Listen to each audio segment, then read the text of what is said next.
দক্ষিণ চব্বিশ পরগনা জেলার বারুইপুর কল্যাণপুর জোড়া মন্দির শ্মশানের একমাত্র ডোম টুম্পা দাস। বাবা মারা যাওয়ার পর অভাবের সংসারের হাল ধরতে টুম্পাকে এই পেশা বেছে নিতে হয়েছে। 2014 সালে টুম্পার বাবা বাপি দাস মারা যান। টুম্পার বাবা পেশায় ডোমের কাজ করতেন বারুইপুরের জোড়া মন্দির শ্মশানে। তখন মাঝে মধ্যে শ্মশানে বাবার কাজ দেখতে আসতো টুম্পা দাস। হঠাৎ টুম্পার বাবা মারা যায়। 5 জনের সংসার চালাতে টুম্পা হিমশিম খাচ্ছিল। কি করবে টুম্পা ভেবে পাচ্ছিল না। যেহেতু আমার বাবা মারা যায়, যে কারণে এই কাজটা আমার করতে হয় তখন।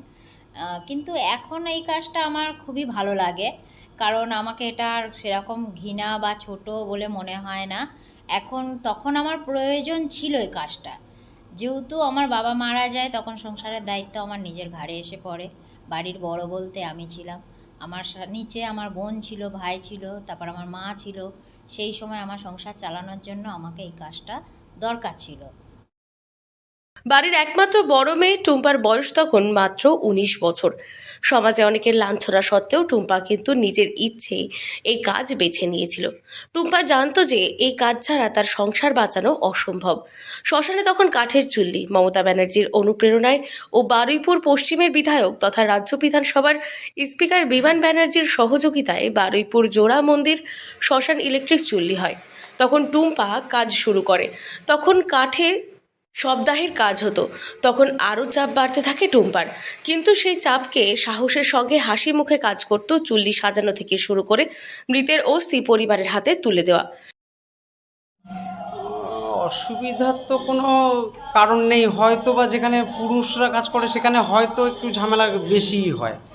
এইখানে উনি থাকায় ওনার নেতৃত্বে আমি কাজ করে যথেষ্ট খুশি, কারণ আমাদেরই এই কাজে অনেক বাধা বিপত্তি, নানা রকম যাত্রী আসে, তো নানান মানসিকতা, নানা রকম বক্তব্য রাখে।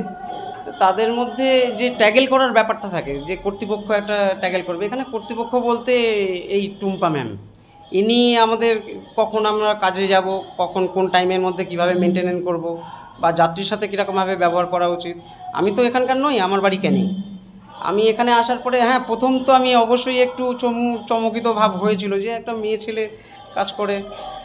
তারপরে এখানে রেগুলার সবার কাছে শুনে শুনে বা এতগুলো দিন পার করলাম ওনার সাথে, দেখলাম যথেষ্ট উনি সিম্প্যাথি রেখেই কাজ করেন। এবং এখনও সে সমস্ত রকমের কাজই দেখে। শ্মশানের দায়িত্বটা এখন টুম্পার ওপরেই। শ্মশানের প্রথম দিকটা ভয়ে আতঙ্কে থাকতো টুম্পা, কিন্তু জীবনযুদ্ধে তাকে লড়াই করে জিততে হবে, সেই সাহস নিয়ে আজ হাসি মুখে জিতে গেছে টুম্পা। আজও বলে এই কাজটাই সে চিরকাল হাসি মুখে করতে চায়। মৃতের পরিবাররাও টুম্পাকে প্রায় সবসময় সাহায্য করে, এমনটাই জানান টুম্পা।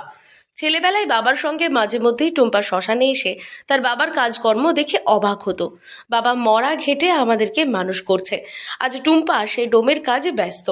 এখন টুম্পা অস্থায়ী কর্মী। সরকারের কাছে টুম্পার একটাই আবেদন, যদি এই কাজটা স্থায়ীভাবে হয় তাহলে আগামী দিনে জীবনটা তার সুগম হবে।